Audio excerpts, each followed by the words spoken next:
Team India Bangladesh జట్ల మధ్య October 6 నుండి 3 టీ20ల మ్యాచ్ల సిరీస్ ప్రారంభం కానుంది. ఇందుకు సంబంధించిన స్క్వాడ్ని కూడా బీసీసీఐ ప్రకటించింది.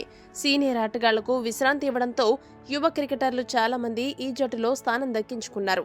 అయితే ఈ స్క్వాడ్ మొత్తంలో ఓ చిచ్చర పిడుగు ఎంపిక మాత్రం బంగ్లాదేశ్కి వణుకు పుట్టించే అంశమనే చెప్పాలి.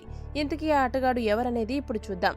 టీ20 జట్టు రెగ్యులర్ ఓపెనర్లు జైస్వాల్, శుభ్మన్ గిల్ ఈ సిరీస్కు దూరంగా ఉండడంతో ఒక ఓపెనర్గా అభిషేక్ శర్మ, మరో ఓపెనర్గా సంజు సామ్సన్కు అవకాశం దక్కింది.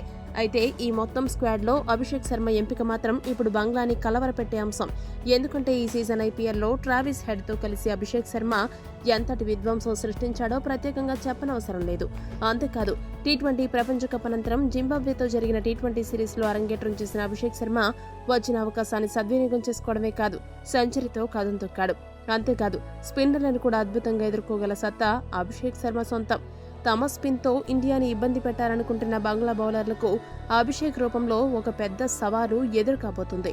అతడు ఒక్కసారి క్రీజులో నిలదొక్కుంటే పరుగుల వరదని ఆపడం ఎవ్వరి తరం కాదు. ఆరంభం నుండి ప్రత్యర్థి బౌలర్లకు చుక్కలు చూపించడమే లక్ష్యంగా అభిషేక్ ఇన్నింగ్స్ ఉంటుంది.